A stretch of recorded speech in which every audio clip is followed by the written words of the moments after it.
বা স্কিনকে বলা হয়ে থাকে largest organ of the human body বা মানব দেহের সর্ববৃহৎ অঙ্গ। কিন্তু এই ত্বকে হয়ে থাকে নানান ধরনের সমস্যা, কখনো ব্রণের দাগ, কখনো রোদে পোড়া ক্লান্তি, কিংবা সময়ের সাথে সাথে হারিয়ে যাওয়া তারুণ্য। আর এরই মাঝে আমরা খুঁজি নিজেকে নতুন করে ফিরে পাবার পথ। আর এই নতুন করে ফিরে পাবার একটি পথ হলো অ্যাস্থেটিক মেডিসিন। এই অ্যাস্থেটিক মেডিসিনের ওয়ার্ল্ড ওয়াইড স্বীকৃত জনপ্রিয় একটি পদ্ধতি কেমিক্যাল পিলিং। কি দর্শক, একটু নতুন লাগছে নামটা? আজকে আমরা এই কেমিক্যাল পিলিং নিয়ে বিস্তারিত আলোচনা করব। সবাইকে আমন্ত্রণ জানাচ্ছি জিটিভি আয়োজিত স্কিনোলজিক লেজার অ্যান্ড অ্যাস্থেটিক সেন্টারের সৌজন্যে গ্লো উইথ ডক্টর সামিনার দ্বিতীয় পর্বে। আমাদের সাথে এই বিষয় নিয়ে আলোচনা করবার জন্য গেস্ট এক্সপার্ট হিসেবে আছেন doctor Syeda Samina Mahjabin, clinical and aesthetic consultant, dermatology department, Asgar Ali hospital, chief consultant, skinologic laser and aesthetic centre. আপু, অনেক অনেক স্বাগত জানাচ্ছি জিটিভির স্টুডিওতে। কেমন আছেন? ভালো আছি, তুমি কেমন আছো? আপু, আমিও খুব ভালো আছি। আজকে আমরা প্রথমে খুব দাঁত ভাঙা একটা শব্দ বললাম, কেমিক্যাল পিলিং। আপনার কাছে খুবই পরিচিত, দর্শকদের কাছে মনে হয় একটু অন্যরকম। প্রথমে আপনার কাছে আমি এই বিষয়ে যাবার আগে জানতে চাই, এই যে আপনি একজন ক্লিনিক্যাল অ্যান্ড অ্যাস্থেটিক কনসালটেন্ট, এই অ্যাস্থেটিক মেডিসিনে আপনার কেন আসা হলো? এর পেছনে আপনার অনুপ্রেরণা ছিল কে? আমার ম্যাডাম ডক্টর ঝুমু জাহানারা খান ম্যাডাম। ঝুমু ম্যাডামকে সবাই চেনেন, তিনি খুবই বিখ্যাত। আমি ইন্টার্নির পরে 1 বছর অনারারি ট্রেনিং করার পরে আমি ম্যাডামের আন্ডারে ম্যাডামের সেন্টারে কাজ করি। আমার হাতে খড়ি ওখান থেকেই। তিনি বহু গুণে গুণান্বিত এবং আমার মনে হয় ঝুমু ম্যাডামকে চেনেন না বাংলাদেশে এমন কোনো মানুষ নেই।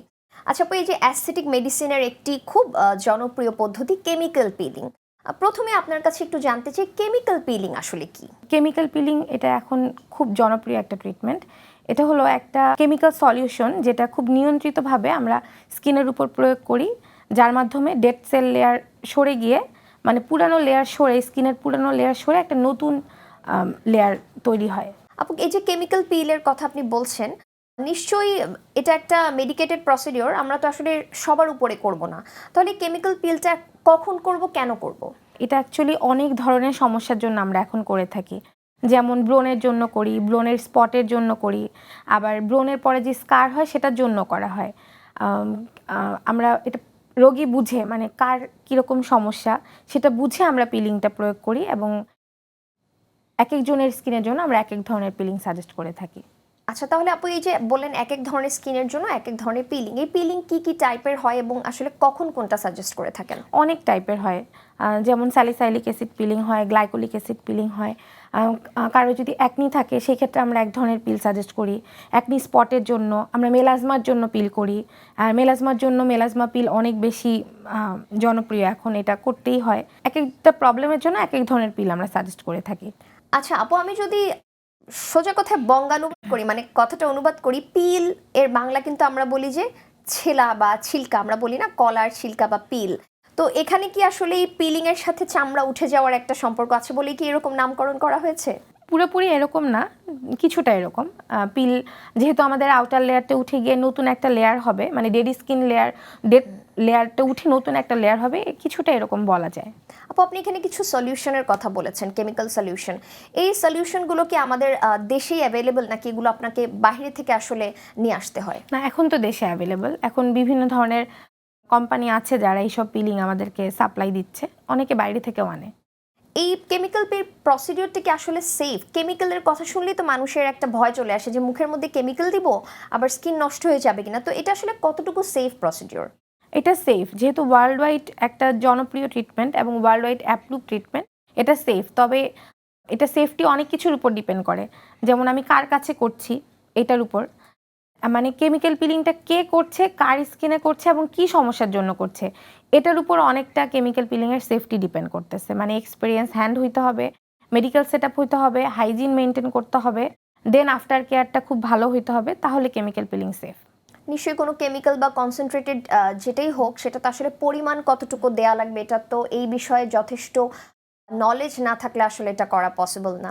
এক্ষেত্রে আপু, আমি এবারে আপনার কাছে জানতে চাই, আপনি তো অনেকগুলো সমস্যার কথা বলেছেন, আমাদের দেশে আপনি একজন ডক্টর হিসেবে কোন ধরনের পেশেন্টগুলো বেশি পান যাদের উপরে কেমিক্যাল পিল আপনি সাজেস্ট করে থাকেন? ভ্যারাইটি ধরনের পেশেন্ট আসে, মেইনলি অ্যাকনির পেশেন্ট অনেক বেশি, আমরা অ্যাকনিতে অ্যাকনি পিলটা অনেক সাজেস্ট করি। মেলাজমার পেশেন্ট অনেক বেশি, যদিও মেলাজমা তো 100% ঠিক হয় না, মেলাজমার জন্য আমরা মেলাজমা পিল সাজেস্ট করি। এছাড়াও আরও কিছু কম্বিনেশন ট্রিটমেন্ট আছে। অনেকে আছে স্কিন ব্রাইট করতে চায়, মানে অনেক ট্যান পড়ে গিয়েছে, ট্যান রিমুভ করতে চায়, সেই ক্ষেত্রেও আমরা আলাদা করে কেমিক্যাল পিলিং সাজেস্ট করি এবং এটার রেজাল্ট অনেক ভালো। কেমিক্যাল পিলের মতন কিন্তু আমরা লেজার ট্রিটমেন্টের কথা শুনি, লেজার লেজার লেজার খুবই জনপ্রিয় একটি পদ্ধতি। তো এই কেমিক্যাল পিল কি এক ধরনের লেজার, নাকি এই দুটোর মধ্যে আসলে কি পার্থক্য আছে? কেমিক্যাল পিল লেজার না, লেজার আলাদা একটা deep treatment, chemical peel advance ট্রিটমেন্টেরই একটা পার্ট, বাট এটা লেজার না। আচ্ছা, তো সেক্ষেত্রে আসলে যেই সমস্যাগুলোর জন্য আপনি বলেছেন মেস্তা বা মেলাজমা, অ্যাকনির জন্য আপনি কেমিক্যাল পিল সাজেস্ট করেন, মেলাজমার কথা আপনি অলরেডি বলেছেন যে এটার আসলে কোনো পার্মানেন্ট সলিউশন নাই। বাকি যে সমস্যাগুলো আছে, ধরেন অ্যাকনির প্রবলেমের জন্য কেমিক্যাল পিল করলে কি পার্মানেন্ট সলিউশন পাওয়া যায় কিনা? এটা আসলে পার্মানেন্ট সলিউশন না, এটাকে পার্মানেন্ট সলিউশন বলে না, বাট সঠিক কনসেন্ট্রেশনে, এক্সপেরিয়েন্স হ্যান্ডে এবং প্রপার সেটআপে যদি করা হয়, মানে মেডিকেল সেটআপে, তাহলে এটার রেজাল্টটা অনেক বেশি লং লাস্টিং এবং খুব সুন্দর হয়, বাট পার্মানেন্ট হয় না। কারণ যখন আমরা সান ট্যানের জন্য আমরা কেমিক্যাল পিলিং করব, তখন তো অনেক ইভেন্ট অন হবে, স্কিন গ্লো হবে, কিন্তু যখন আবার সানে যাবে, স্কিন কেয়ার মেনটেন হবে না, তখন কিন্তু আবার এটা ব্যাক করবে। সো এটা পার্মানেন্ট সলিউশন না, বাট লং লাস্টিং সলিউশন। আচ্ছা আপু, খুব সুন্দর বলেছেন। আপনি যেহেতু সানট্যানের কথা বলছেন, আমরা কিন্তু আপনারা যারা ডার্মাটোলজিস্ট আছেন বা আমরা সবসময় দেখে থাকি আপনারা সানস্ক্রিন বা সানব্লকের উপরে খুবই গুরুত্ব দেন, ইভেন বাসায় থাকলেও দেওয়ার জন্য বলেন। আমাদের মানুষদের যেটা, মানে আমাদের দেশের যারা আছেন, আমরা যারা আছি তাদের একটা কমন ধারণা যে আজকে তো রোদ ওঠেনি বা শীতের দিন আজকে বৃষ্টি হচ্ছে, সূর্য নাই, সানস্ক্রিন দিব না, বাহিরে গেলেও সবসময় দেয়া হয় না। তো সেক্ষেত্রে কি এই সানস্ক্রিনটা প্রপারলি ইউজ না করার কারণে আপনারা এই ধরনের পেশেন্ট বেশি পান কিনা?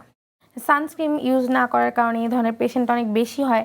অনেকে জানে না যে ঘরে থাকলে সানব্লক ইউজ করতে হয়, চুলার কাছে চলে যাচ্ছে, ঠিকমতো সানব্লক ইউজ করছে না। অনেকে জানেই না যে কম্পিউটারের সামনে থাকলে, মানে ডিভাইসের সামনে থাকলে অনেক বেশি এটা আমি ট্যান নিজেও পড়ে। জানতাম না, এটা আপনার কাছ থেকে আজকে হ্যাঁ, জানলাম। তো সেই ক্ষেত্রে অনেকেই আছে যে অফিস ডেস্ক জব, অনেক বেশি ডিভাইসের সামনে থাকতে হয়, কিন্তু সানব্লক ইউজ করে না বা সানস্ক্রিন ইউজ করে না, সেই ক্ষেত্রে অনেক বেশি ট্যান পড়ে এবং এগুলোর জন্য আমরা কেমিক্যাল পিলিং সাজেস্ট করে থাকি। বাহ, খুব সুন্দর। কিন্তু আপু অনেকে আছে প্রপারলি কিন্তু মেনটেন করছে, সানস্ক্রিন ইউজ করছে, ভালো ব্র্যান্ডের ইউজ করছে, তারপরেও কিন্তু দেখা যাচ্ছে যে মুখে পিগমেন্টেশন হচ্ছে, তিল হচ্ছে, অ্যাকনি হচ্ছে। এটা কেন হচ্ছে আপু? কিছু জিনিস তো জেনেটিক্যালি থাকে, আর অ্যাকনিতে আসলে মাল্টিফ্যাক্টোরিয়াল একটা ডিজিজ। এখানে হরমোন, তারপরে ক্লক পোর্স, তারপরে অয়েল প্রোডাকশন, অনেক কিছু ডিপেন্ড করতেছে। স্ট্রেস, আমাদের ডেইলি লাইফের একটা স্ট্রেস থাকে, অনেক কিছুর উপর অ্যাকনিটা ডিপেন্ড করে। আর অনেকের আছে খুব অ্যাকনি পর্ন স্কিন, অল্পতেই অ্যাকনি হচ্ছে। অনেকের আছে অনেক বেশি স্কিন, অনেক বেশি সেনসিটিভ, একটুতেই ট্যান পড়ছে। আর অনেকেই জানে না যে 3 থেকে 4 ঘন্টা পর পর রিঅ্যাপ্লাই করতে হয়, কার স্কিনে কোন সানব্লকটা ইউজ করতে হয়। সো অনেক কিছুর উপর ডিপেন্ড করে এটা। তার মানে শুধু যে আপনার অ্যাস্থেটিক প্রসিডিউরটা নিবে এমনই না, তাকে নিশ্চয়ই আপনি লাইফস্টাইল মডিফিকেশনের ব্যাপারেও উৎসাহ প্রদান করে থাকেন। হ্যাঁ, অবশ্যই লাইফস্টাইল মডিফিকেশন, স্কিন কেয়ার, ঠিক মতো স্কিন কেয়ার করা, স্কিন কেয়ারের বিকল্প নাই, আর সানব্লকেরও কোনো বিকল্প নাই। আপু যেহেতু আপনি বলেছেন কেমিক্যাল পিলিং প্রসিডিউরে স্কিনের একটা লেয়ার এটা উঠে যায়, তো সেক্ষেত্রে অনেকের কিন্তু এই প্রশ্নটা আসে, তাহলে কি আমার স্কিন পাতলা হয়ে যাবে কিনা, এই বিষয় বা ওই যে রগ দেখা যায় কিনা, এই বিষয়ে একটু বলবেন যে আসলে কি স্কিনটা পাতলা হয়ে যায় কিনা? না না, স্কিন পাতলা হয় না যদি সঠিক কনসেন্ট্রেশনে এবং এক্সপিরিয়েন্স হ্যান্ডে করা হয়, তাহলে স্কিন আসলে পাতলা হয় না। বাট আসলে কেমিক্যাল পিলিং তো স্কিনের আমাদের আউটার লেয়ারের উপর কাজ করে। সো এটা করার পরে একটু স্কিন লালচে হওয়া, একটু সেনসিটিভ লাগা কিছুদিন পর্যন্ত, তো সেই ক্ষেত্রে অনেকে মনে করতে পারে যে আমার স্কিনটা পাতলা হয়ে যাচ্ছে, কিন্তু আসলে স্কিনটা পাতলা হয় না। স্কিনটা পাতলা হওয়ার মতো সমস্যাটা তখন হয় যখন কনসেন্ট্রেশনটা ঠিক না থাকে আর প্রপার হ্যান্ড না হয়। মানে এমন একজনের কাছে কেমিক্যাল পিলিং করলো যে হয়তো এক্সপেরিয়েন্সড না, যে অপচিকিৎসার শিকার সে হলে জানেই যেটা না হয়। যে পিলিং এর আসলে কতটুকু কনসেন্ট্রেশন কার স্কিনে কিভাবে দেওয়া উচিত, এটা তখন এরকম প্রবলেম হতে পারে। আপনি যেহেতু আপু কিছু বললেন যে কেমিক্যাল পিল করার পরে একটু স্কিনটা লালচে লালচে হয়ে যায়, তো সেক্ষেত্রে রোগীদেরকে কিভাবে কাউন্সেলিং করেন বা কেমিক্যাল পিলের পরে তারা কি কি প্রিকশন নেবে? কেমিক্যাল পিলিং এর 90% রেজাল্ট ডিপেন্ড করে কেমিক্যাল পিলিং এর পরের আফটার কেয়ারের উপর। মানে আমি কিভাবে স্কিনটা কতটুকু কেয়ার করছি আফটার পিলিং। আমরা প্রিকশন হিসেবে সাধারণত বলি যে পিলের কিছুদিন পর্যন্ত মেকআপ অ্যাভয়েড করার জন্য, হার্শ কিছু প্রোডাক্ট অ্যাভয়েড করার জন্য, জেন্টেল ফেস ওয়াশ ইউজ করার জন্য, ঠিক মতো সানব্লকটা রিঅ্যাপ্লাই করার জন্য। যদি কোনো রকম লালচে ভাব হয়, খুব দ্রুত ডক্টরের সাথে কন্ট্যাক্ট করতে বলি। কিছু প্রিকশন, এই প্রিকশনগুলো যদি ঠিক মতো মেনটেন করা যায় তাহলে কেমিক্যাল পিলিংয়ের রেজাল্ট খুবই চমৎকার। বাহ, যেহেতু আপনি কেমিক্যাল পিলের প্রসিডিওর করার জন্য অ্যাকনের একটা কথা বলেছেন, এটা তো আমাদের দেশে খুবই কমন একটা স্কিনের প্রবলেম, ব্রণের দাগ। তো সেই ক্ষেত্রে আসলে আমরা অনেক সময় দেখি যে মহিলাদেরই বা মেয়েদেরই কিন্তু এই সমস্যা বেশি হয়। পুরুষ রোগীও কি আপনারা পান কিনা এই অ্যাকনের প্রবলেম নিয়ে আসে? প্রচুর পুরুষ রোগী। পুরুষরা তো ভালো মতো স্কিন কেয়ার করে না, জানেও না। মেয়েরা তো তাও সচেতন, অনেকে শেখার ট্রাই করে, করার ট্রাই করে। ছেলেরা তো এটা করে না। সেক্ষেত্রে আমাদের কাছে ছেলের রোগীও অনেক আসে, বেশিরভাগ আসে ট্যান সমস্যা নিয়ে, কারণ ওরা তো ঠিক মতো সানব্লক ইউজ করে না। তাদের রোদে একটু বেশি আউটডোর যেতে কাজের হয়, জন্য হ্যাঁ। যাওয়া হয় বেশি। আচ্ছা, বাহ, খুব ভালো লাগলো আপু। যত শুনছি আমি আরো তত বেশি আগ্রহ বোধ করছি, এবং আমার যারা দর্শকরা আছেন টিভি সেটের সামনে তারা নিশ্চয়ই একটু দেখতে চান যে আপনি কেমিক্যাল পিল করে আসলে একজন রোগীর প্রাথমিক অবস্থা থেকে পরবর্তীতে কেমন আছেন। আমরা কি কোনো ছবি বা কোনো ফুটেজ দেখতে পারি কিনা? আপনি কি আমাদের অবশ্যই। জন্য কিছু এনেছেন কিনা? অবশ্যই কিছু ফুটেজ আমি এনেছি, দেখতে পারেন। প্রিয় দর্শক, চলুন আমরা কিছু ছবি দেখে আসি যে কেমিক্যাল পিল করার পূর্বে এবং পরবর্তীতে একজন রোগী কেমন আছেন। আপু, মনিটরে একজন তরুণীর বা কিশোরীও হতে পারে, তার একটা বিফোর আফটার ছবি দেখছি। আপনার কাছে একটু আমি জানতে চাচ্ছি যে আসলে এই আপনার যে সম্মানিত রোগী, তার বয়স কেমন ছিল এবং তিনি কি সমস্যায় ভুগছিলেন? ওর 17 বছর বয়স, আর ওর হলো polycystic ovarian syndrome, hormonal issue. এইগুলোর জন্য ওর প্রচুর অ্যাকনি হয়, এবং ওর খুব ও গ্রাম থেকে আসা, আচ্ছা, অনেক আগে বিয়ে হয়ে যাওয়ার কারণে অনেক বেশি চুলার কাছে থাকতে হয়। অনেক বেশি অ্যাকনি ছিল, পরে আমরা মেডিকেশন দিই এবং পিলিং করি। আপু, আপনি কিন্তু আমরা কিন্তু রোগীর হিস্ট্রি থেকে অনেকগুলো তথ্য পেলাম যে 17 বছর বয়স, গ্রামে থাকে এবং আরও আগে বিয়ে হয়েছে, অনেক ছোটবেলায় বিয়ে হয়েছে, এবং তার হরমোনাল ইস্যুসও আছে, পলিসিস্টিক ওভারিয়ান সিনড্রোম। এই প্রত্যেকটা ফ্যাক্টর কি ওর এই ধরনের অ্যাকনি হওয়ার পিছনে দায়ী কিনা? হ্যাঁ, অবশ্যই প্রত্যেকটা ফ্যাক্টরি দায়ী। সবার প্রথম দায়ী ওর তো পলিসিস্টিক ওভারিয়ান সিনড্রোম আছে, সেজন্য অ্যাকনি। গ্রামে থাকে, ম্যারিড, একটু কম শিক্ষিত দেখে জানে না যে কিভাবে টেক কেয়ার করতে হবে। ইভেন পলিসিস্টিক ওভারিয়ান সিনড্রোম থাকার কারণে ওর যে মান্থলি মাসিকটা হচ্ছে না, আচ্ছা। এবং এটার জন্য যে একটা ডক্টর দেখানো উচিত, ও সেটাও জানতো না। আচ্ছা, তারপরে আপনি নিশ্চয়ই তাকে এই প্রসিডিউরের পাশাপাশি পলিসিস্টিক ওভারিয়ান সিনড্রোমের চিকিৎসাটা নিতেও ইন্সপায়ার হ্যাঁ, ও করেছেন। যখন আমার কাছে আসে তখন ওকে আমি একজন গাইনোকোলজিস্টের কাছে রেফার করি, সাথে আমি কিছু টেস্ট দিই এবং তারপরে পিলিংটা করি, এবং আগে মেডিকেশন দিই, ফলো আপে রেখে পিলিং করি। আচ্ছা আপু, আপনি যে কেমিক্যাল পিলিং করেছেন, আমরা আফটার পিকচারটাতে দেখতে পাচ্ছি তার কিন্তু স্কিনটা অনেকটা ক্লিয়ার হয়ে গিয়েছে। তো এক্ষেত্রে কি এই প্রথম ছবির মতন ঘটনা আবার রিপিট হতে পারে কিনা কেমিক্যাল পিল নেওয়ার পরে? পলিসিস্টিক ওভারিয়ান সিনড্রোমের প্রবলেমটা যদি Solve কন্ট্রোল না না হয়। থাকে, হরমোনাল ইমব্যালেন্সটা যদি ব্যালেন্স না হয়, এবং ওর যদি স্কিন কেয়ারটা ঠিক না থাকে, তাহলে অবশ্যই এটা আবার হতে পারে। বাহ, খুব ভালো লাগলো আপু, সুন্দর করে বুঝিয়ে বলেছেন। আপু, আমাদের একটা খুব কমন কোয়েশ্চেন থাকে যে যে কোনো ধরনের মুখে দাগ দেখা গেলে বা একনি হলে আমাদের মা চাচিরা বলে বেশি করে পানি খাও না তো। মানে এই যে আসলে আমরা পানি কম খাওয়া হয়, এই পানি কম খাওয়ার জন্য কি আসলে একনি হতে পারে কিনা? হ্যাঁ, এটা তো আসলে লাইফস্টাইলের উপর ডিপেন্ড করতেছে। অনেকে আছে বেশি রাত জাগে, অনেকে আছে পানি কম খায়, অনেকের কনস্টিপেশনের প্রবলেম, এগুলাও কাজ করে একনির জন্য। কেমিক্যাল পিলিং এর পরে আপনি বলেছেন যে আসলে এই মানে স্কিনটা যাতে ভালো থাকে এটা ধরে রাখার জন্য তাদের কিছু স্কিন কেয়ার মেনটেন করতে হয়। এই কেমিক্যাল পিলের পরে আফটার স্কিন কেয়ারটা আসলে কি স্কিন কেয়ার হয়, মানে কি করবে আমাদের দর্শকরা, সেটা যদি আপনি বলেন। কেমিক্যাল পিলিংয়ের অনেক বেশি ভালো রেজাল্ট হয় যদি এই কেমিক্যাল পিলিংয়ের পরে আফটার কেয়ারটা ঠিক হয়। সেই ক্ষেত্রে আমরা সানব্লকটা খুব ভালোভাবে রিঅ্যাপ্লাই করতে বলি, হার্শ প্রোডাক্ট অ্যাভয়েড করতে বলি, মেকআপ অ্যাভয়েড করতে বলি, জেন্টেল একটা ফেস ওয়াশ ইউজ করতে বলি, ময়শ্চারাইজিং করতে বলি ফেসকে খুব ভালো মতো, এবং বিশেষ করে সানব্লকটার উপর আমরা অনেক জোর দিই, বারবার রিঅ্যাপ্লাই করতে বলি, এবং ঠিক টাইম অনুযায়ী আমরা পিলিংটা করতে বলি। মানে ঠিক টাইমের গ্যাপে, অনেকে আছে একটা পিলিং করলো 2 মাস পর আরেকটা পিলিং করলো, অ্যাকচুয়ালি এটার কনসিস্টেন্সিটা তো বজায় থাকলো না। আমরা সাধারণত 4টা থেকে 6টা সেশন করতে বলি, 15 থেকে 21 দিন গ্যাপে গ্যাপে করতে বলি। আপু, আমরা আপনার যে পেশেন্টটার বিফোর আফটার পিকচার দেখলাম, আমরা বলতে পারি 17 বছর, যেহেতু সে একটা বয়সন্ধিকালের মানে বিয়ে করেছে, তখন সে আরও ছোট ছিল, মানে সে একটা বয়সন্ধিকালেই তার এই সমস্যাটা হয়েছে। আমরা আমাদের দেশে কি আসলে এই যে বয়সন্ধিকালে যে ফেজটা, ওই সময় কি আসলে এই ধরনের অ্যাকনি প্রবলেমটা বেশি দেখতে পাই কিনা? বয়সন্ধিকাল তো একটা রিজন অ্যাকনির জন্য। এখন তো অনেক সচেতন, এই টাইমেই অনেকে তাদের বাচ্চাদের নিয়ে আসে ডক্টরদের কাছে এবং ট্রিটমেন্ট নেয়। এটা একটা রিজন, বাট আশেপাশে আরও অনেক কিছু থাকে। বয়সন্ধিকালেই তো পিসিওডি প্রবলেমটা আছে কিনা এটা বের হয়, হরমোনাল ইমব্যালেন্স আছে কিনা এটা বের হয়। তার মানে তখন থেকেই যদি ট্রিটমেন্ট করানো যায় বা টেস্টগুলো করানো যায়, তাহলে কিন্তু আগে আগে আমার মনে হয় জিনিসটা আরো খারাপের দিকে আমরা না যে হ্যাঁ দিতে পারি। আপু, আমরা কিন্তু খুব কমনলি দেখি যে অ্যাকনি আসলে আমাদের মুখেই হয়, কিন্তু অনেকের কিন্তু দেখা যায় পিঠে বা হাতে, অনেকে বলে যে আমার হাতে বা পিঠে এরকম ছোট ছোট গোটা হয়েছে। তো আসলে অ্যাকনি কি মুখ ছাড়া দেহের অন্যান্য অংশেও হতে পারে কিনা, বা কিভাবে আমরা বুঝবো যে এই গোটাটা আসলে অ্যাকনি না বা অন্য কিছু হয়েছে? অ্যাকনি আমাদের কাছে রোগী আসে ব্যাক অ্যাকনি অনেক বেশি, এটা বিশেষ করে ছেলেদের হয় ব্যাক অ্যাকনি। তো অ্যাকনি অনেক জায়গায় হতে পারে, ইভেন মাথায়ও হয়, এটাকে আমরা ফলিকুলাইটিস বলি। তো অ্যাকনি অনেক জায়গায় হতে পারে। তো সেক্ষেত্রে আপু, এই যে ব্যাকের যে অ্যাকনি বা মাথার যে অ্যাকনি, সেটার জন্য কি একই ট্রিটমেন্ট, এই কেমিক্যাল পিলই আপনারা ফলো করেন না ডিফারেন্ট কিছু আছে? প্রথমে তো মেডিকেশন দিই। অনেকে আছে যে ফেসকে যেভাবে ইম্পর্টেন্স দিচ্ছে ব্যাককে সেভাবে ইম্পর্টেন্স দিচ্ছে না, সো কেমিক্যাল পিলিং শুধু ফেসেই করছে, ব্যাকের জন্য শুধু মেডিকেশন নিচ্ছে, এরকমও অনেকে আছে। আবার অনেকে আছে অনেক বেশি কনসার্ন, তারা ব্যাক অ্যাকনির জন্য ব্যাক পিলও করে। আচ্ছা এটা অ্যাকচুয়ালি পেশেন্টের উপর ডিপেন্ড করতেছে। আচ্ছা, কিন্তু আপনারা সাজেস্ট করেন, পেশেন্ট নিবে কিনা এটা তার উপর ডিপেন্ড করে। খুবই সুন্দর বলেছেন আপু। আপনি যেমন কেমিক্যাল পিলের কথা বলেছেন, 6টার মতন সেশন লাগে, 15 থেকে 21 দিনের গ্যাপে আপনারা আসতে বলেন। আমি যদি উদাহরণস্বরূপ দিই যে একজন পেশেন্ট আপনার কাছে ফার্স্ট সেশন নিয়ে গেল, যাওয়ার পরে আপনি যেমন বললেন লালচে হয়ে যেতে পারে বা মুখ জ্বালা পোড়া করছে, আসলে আমরা বলি না যে রেড ফ্ল্যাগ, বা কখন এমন হতে পারে যে রোগীর কন্ডিশন খুব খারাপ হয়ে গেল, আপনি 15 দিনের আগেই আসতে বললেন, এরকম কন্ডিশন কি হয় কিনা? হ্যাঁ, আমরা বলে দিই যে কিছু কন্ডিশন আছে, যেমন লালচে হওয়া, ইনফেকশন হয়ে যাওয়া, অনেক সময় পেইন হচ্ছে, ইচিং হচ্ছে অনেক বেশি, তখন আমরা রোগীদেরকে কন্ট্যাক্ট করতে বলি ডক্টরদের সাথে।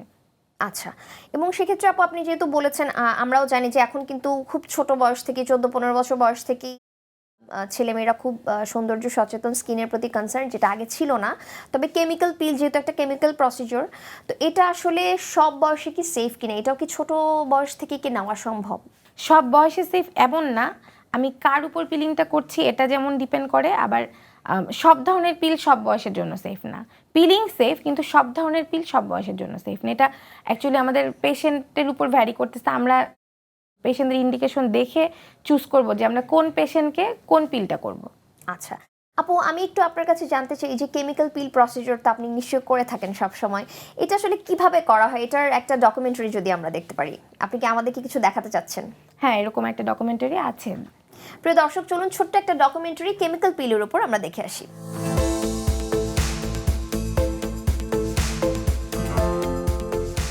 আপু, এখানে তো আসলে আমরা দেখছি ব্রাশ দিয়ে কিছু একটা অ্যাপ্লাই করছেন, আসলে কি দেওয়া হচ্ছে এটা এখানে? ওইটাই কেমিক্যাল সলিউশন।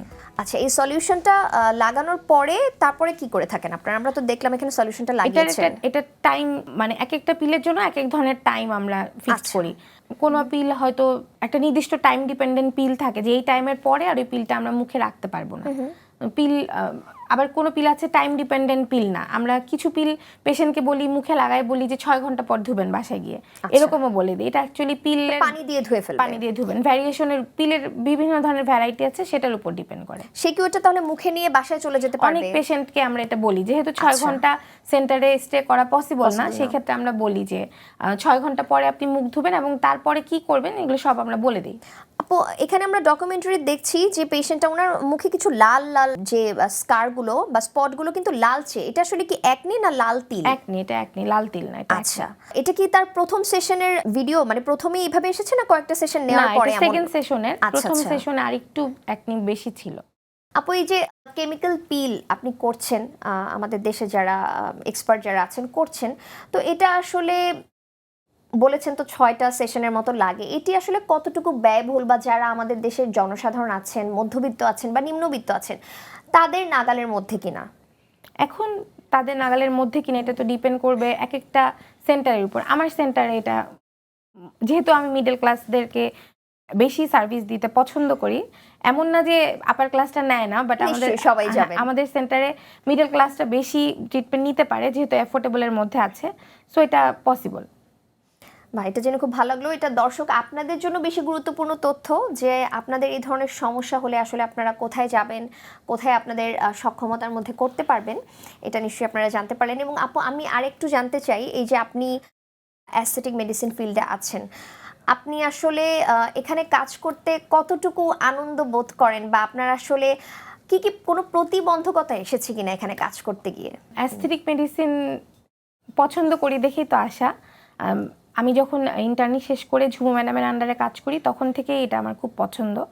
আমার প্রথম ক্যারিয়ার ওভাবেই শুরু। আমার এটা পছন্দ দেখে ফার্স্ট থেকে আমি এটাতেই আছি। এমন না যে আমি আরেকটা সেক্টরে ছিলাম সেখান থেকে এখানে সুইচ করেছি, ব্যাপারটা এরকম না। আর কিছু প্রতিবন্ধকতা তো থাকেই। তার মাঝখানে আমি যেহেতু বাংলাদেশে পোস্ট গ্র্যাজুয়েশন করিনি, আমি অ্যাস্থেটিকের উপরই ফোকাস করেছি। আমার ইন্টারন্যাশনাল সব ট্রেনিং এবং পোস্ট গ্র্যাজুয়েশন আছে। সো কিছু ক্ষেত্রে সেই প্রতিবন্ধকতা আসলে সবারই থাকে। আপু আপনাকে অসংখ্য ধন্যবাদ। আপনি দারুণ দারুণ কাজ করছেন। আপনার যে অর্জিত জ্ঞান এগুলো প্রয়োগ করে এবং আগামীতে যাতে আরও ভালো ভালো কাজ করে রোগীদের উপকার করতে পারেন, তার জন্য আপনার জন্য অনেক শুভকামনা থাকবে জিটিভি পরিবারের পক্ষ থেকে। জিটিভিকেও অনেক অনেক ধন্যবাদ আমাকে এখানে আমন্ত্রণ করার জন্য, এবং দর্শকদের জন্য অনেক শুভকামনা রইল। প্রিয় দর্শক, সৌন্দর্যের একটি গুরুত্বপূর্ণ অংশ নিখুঁত ত্বক, এবং এই নিখুঁত ত্বক আমাদের আত্মবিশ্বাসকে অনেক বাড়িয়ে তোলে। সচেতনতা এবং সঠিক চিকিৎসার মাধ্যমে আমরা আমাদের ত্বককে ভালো রাখতে পারি। সুতরাং নিজের ত্বকের যত্ন নিন, কারণ আপনি সুন্দর, আপনি অনন্য। প্রিয় দর্শক, আগামীতে ত্বকের আরও কোনো নতুন সমস্যা এবং সমাধান নিয়ে আপনাদের মাঝে চলে আসবো। ততদিন পর্যন্ত সবাই ভালো থাকুন, সুস্থ থাকুন, জিটিভির সঙ্গেই থাকুন।